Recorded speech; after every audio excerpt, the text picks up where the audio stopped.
I didn't want to come back. Why would I, after all that's happened, even in here?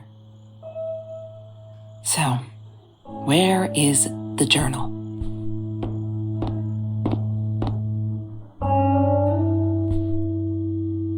Look, Mr. Torres, I'm happy he finally got remarried. A honeymoon in the Bahamas. Wish I was there with them. Is that me? Oh my God, the hair. What was I thinking?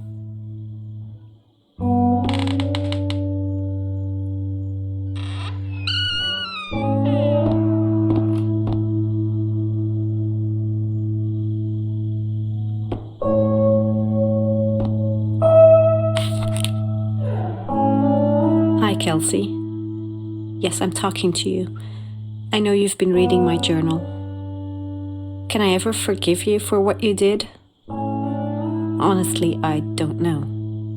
I'm trying really hard, but I don't know how. Because I don't understand any of it. You are my friend, and I loved you unconditionally. I did what I did because of you, and I stood up to him because of you.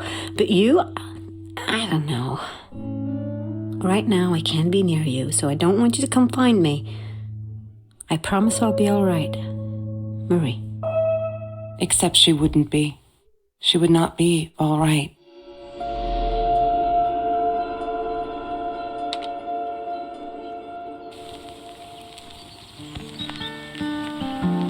Have you ever peeled an orange so juicy the drops erupted from underneath its skin like fireworks in the setting sun? The trees in Mr. Jones's garden had them. I used to live off his garden vegetables and fruit before I met Trevor.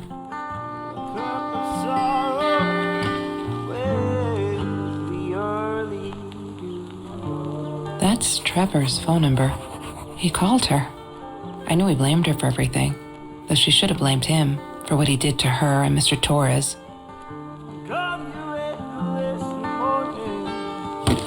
I need to find the key. A 5-figure number.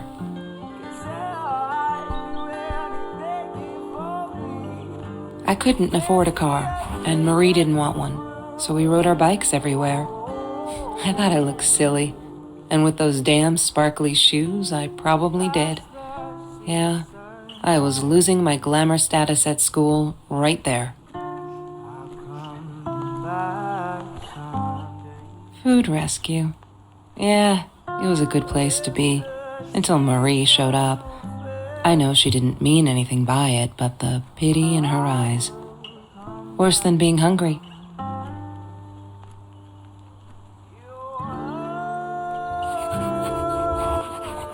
The Green Eatery. Green as in with fungus. Yes, I am never eating Ayurvedic lasagna ever again. But some people must have liked Mr. Jones's cooking because he was out every night cooking his green stuff.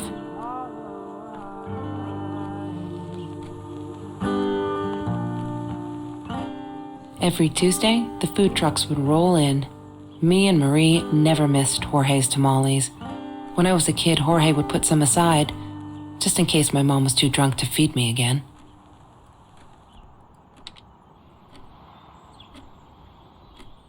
She asked me why I was so angry all the time, and I told her because it's a dirty deal. It's Russian roulette and utterly unfair. The cards had been dealt. Any player would have passed. I chose to be angry instead. But Marie, my friend Marie, she got me a new deck and suggested I deal again. He had money, you see? He bought me things. I was gonna wear these to the prom. Fancy, right? At the time, I didn't know where the money came from. Marie insisted on saving these. She was going to make a new world with them, whatever that was supposed to be. I've never actually seen her build anything.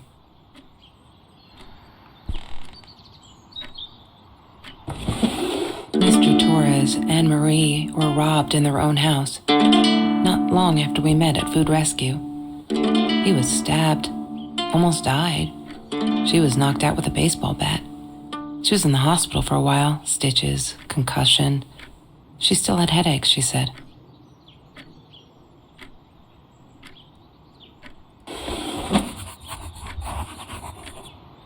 She hated my cigarettes. Every time I felt like going out and buying a pack, she made me put the money in that money jar. One day, that money would pay for our gas to drive to college. We only needed money for the one way. I ended up using it to get to Vancouver. I didn't like that she kept the stone. Why did she have to be reminded? I told her I was sorry, but she said it was for me, to remind me. Disgusting, but cheap. I got used to them after I didn't want to go to the food kitchen anymore.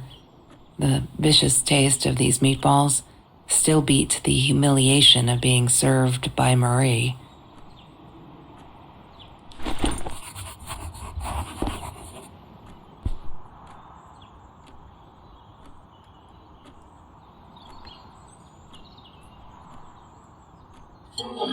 Mr. Torres loved that beer. After the robbery, he only had a couple left. Apparently they were hard to come by. Still, we decided to try a bottle once. Marie loved that label. She drew it in her journal. I remember that. All that happened later that night, I'm not sure. Maybe I don't want to remember.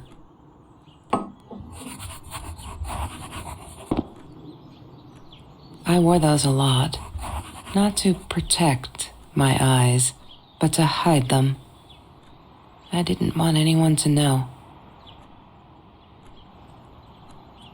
Sometimes it got so hot, this thing wasn't doing it anymore. Then we'd take off to Mr. Jones's swimming pool. That night, I guess he must have seen us. Marie always dreamed about going to Europe. I don't think she ever went.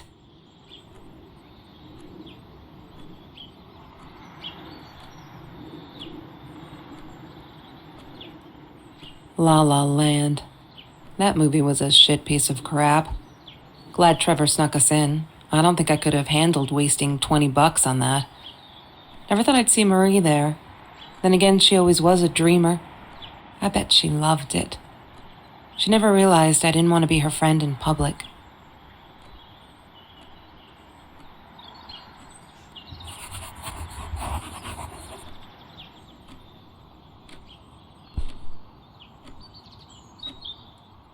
That's Marie's birthday. That's weird. I guess she wrote it down for that Ben guy, for her pizza and movie party. All right, I might have been a little jealous.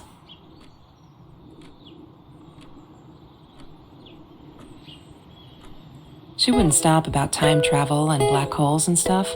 I just wanted to do something simple. Calculate shit. Boring is what she said. Her. The weird kid talked boring.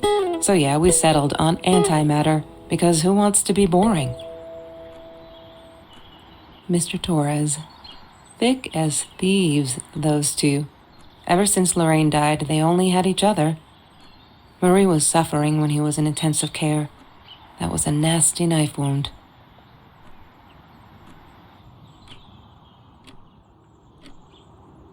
Chemistry holds no surprises. Love that. Hated that thing.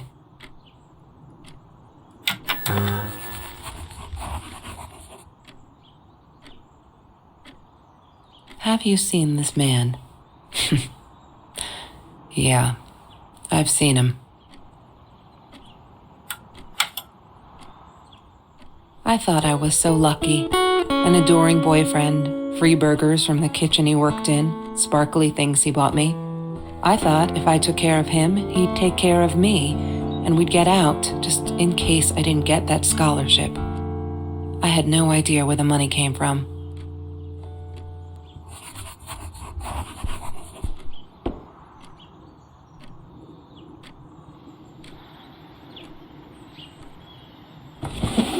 Lorraine, Marie's mom, died when she was 5.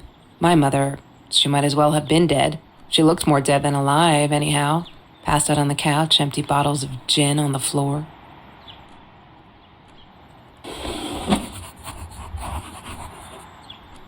Trevor. What an asshole. After we broke up, he got violent sometimes. One day, he dragged me through the school hall by my shirt until one of Marie's geek friends stopped him. Ben, I think it was. He got a lot of shit for it later.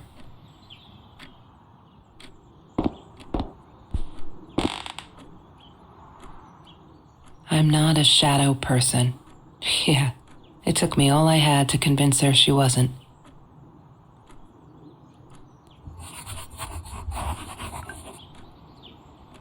She loved being a birthday girl. Mr. Torres would take her shopping every year.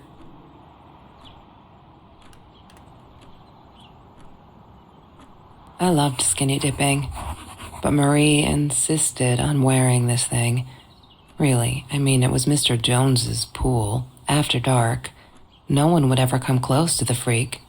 And he wasn't there, just to be clear. But someone else was.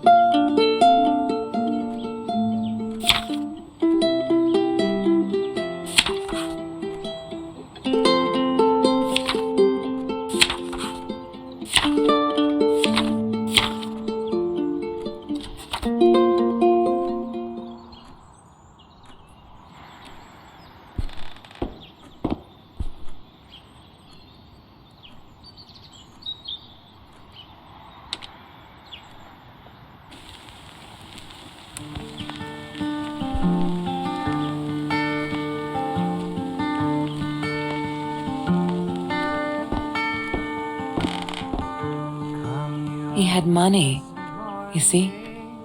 He bought me things. I was gonna wear these to the prom. Fancy, right? At the time, I didn't know where the money came from.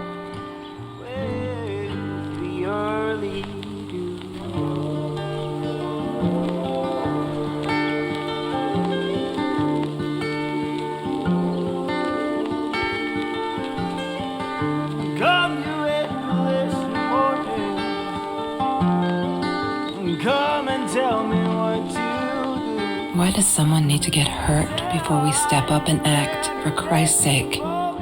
If they had, none of this shit would have happened, and no one would have died.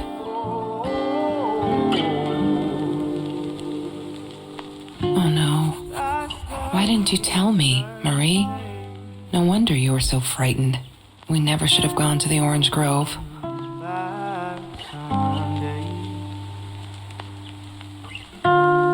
One day, I just had to know, what's up with all the cats? She said she admired them, that they were who they were without any pretense, that they had no fear of confrontation. She wanted to be more like them. When Bumblebee went missing, Marie cried for days. She thought I couldn't hear her at night. I could never prove it, but I'm sure it was Trevor. Marie, what were you thinking? You know that's illegal.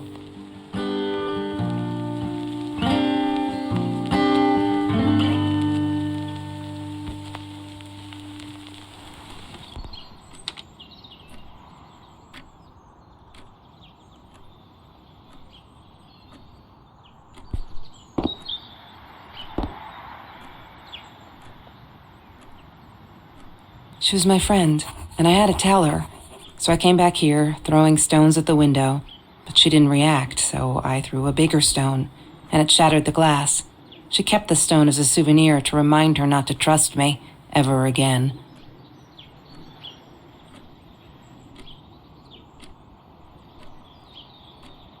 Trevor was never far off, though.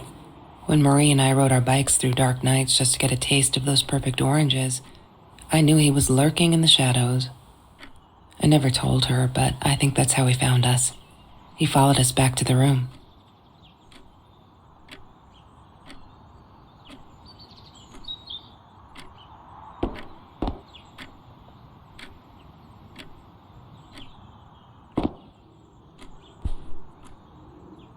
That's Trevor's phone number. He called her. I knew he blamed her for everything, though she should have blamed him for what he did to her and Mr. Torres.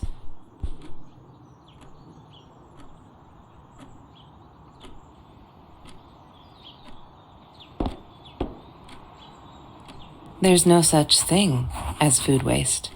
And don't I know it? The smell of garbage will be in my nose forever, and the taste of it in my mouth. I swore I would never be that hungry again. I didn't care what it took. Mr. Torres gave me my own set of keys, so I'd feel at home. I loved him for it, but every time I used those keys, I felt a pang of guilt.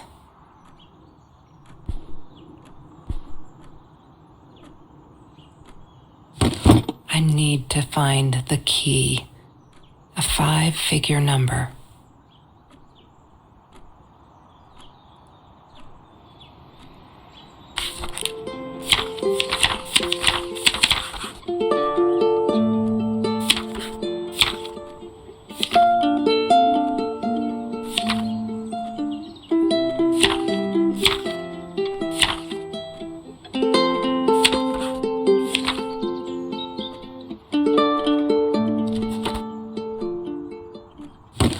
I need to find the key, a 5-figure number.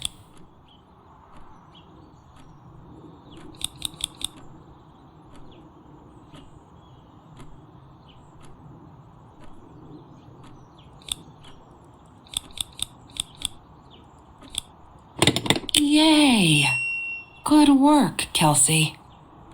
Oh my God.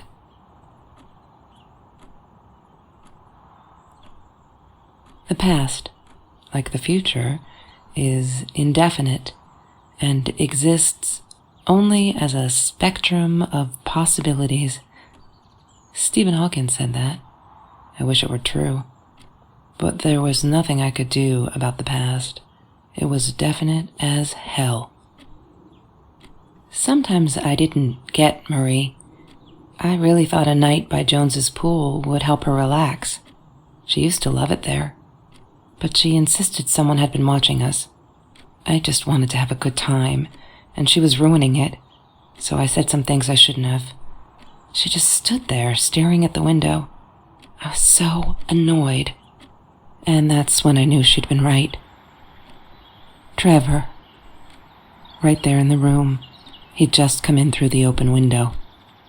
How did he find us? He didn't know where Marie and I lived. I always made sure of that. But he took an orange from his backpack and started peeling it. It had been Trevor by the pool, and he'd followed us home. He said to Marie, "I told you not to mess with me." But still, I didn't get it. No, it wasn't until he started moving in on her that I realized it was Marie. He was after Marie. He blamed her for everything, and he had a knife. I'd never seen him so angry, so evil. Marie tried to get it away from him. He asked her why she never answered her phone. Did she not read her emails? Or did she think they were hollow threats? God, I just wanted to punch him with anything I could lay my hands on. My backpack. I smashed it against his wrist, knocking the knife out of his hands. Marie went for it, but Trevor was faster. He kicked her in the head. I dove for the knife, but he jumped me. As we struggled, he hissed, "Didn't I get enough action yet? Maybe I needed another baseball bat to get my kicks." I stopped, because right then I knew what he was up to. He asked Marie about Mr. Torres. Was he all right? Did he still get stomach aches? Marie lay on the floor by the bed, in shock, realizing it had been Trevor who almost killed her father. Then Trevor looked at me, added with a smile, and her. That's when it all went to pieces. Trevor ripped us apart, and he was enjoying it. Marie didn't understand. I tried to explain, apologized, but she wasn't listening. She kept asking me if I'd been there with Trevor in their house. Trevor stirred things up even more. He told her it was me who had hit her over the head with a baseball bat, that I'd enjoyed it. I screamed in frustration, "No, that's not what happened." Tears streamed down Marie's face. She couldn't believe I would do that, hurt her deliberately. God, I wanted Trevor to stop talking. I attacked him, scratched his face, hit him wherever I could. I hated him. He was twisting everything. I wanted to tell her that I was sorry. Yes, we robbed the house, and we got caught by Mr. Torres. But I never meant for anyone to get hurt. I didn't smash Marie's head. I panicked. I wanted to stop her from seeing me. When I realized how badly injured she was, I called the police. I tried to stay, but Trevor wouldn't let me. He pulled me by my hair into the van. But Marie wasn't listening. I was losing it, and I like to think I beat Trevor up pretty good. But Trevor punched back harder and faster. He was about to crack my skull. Marie clawed for the box beside her, opened it. She screamed, told us to stop, pointed that 9mm at us. Trevor went nuts, charged for her. She screamed, told him to stay back. She'd never shot a gun in her life. She wasn't going to start now. Trevor grabbed her by the shoulders and... What do you think you remember is not necessarily what really happened, or how others remember it. But Trevor fell back on the carpet, dead. That we all remember.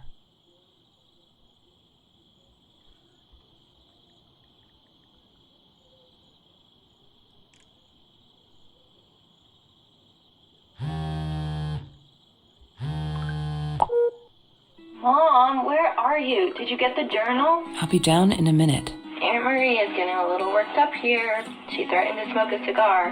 In your car. Don't let her. Don't let her smoke. I love that car. She knows you do. Get down here, Mom. You're taking like forever. I'll be down in a minute. Bring the journal.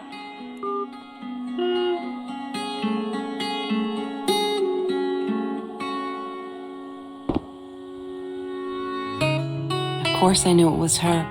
Who else? There was only one thing to do. Get to Marie.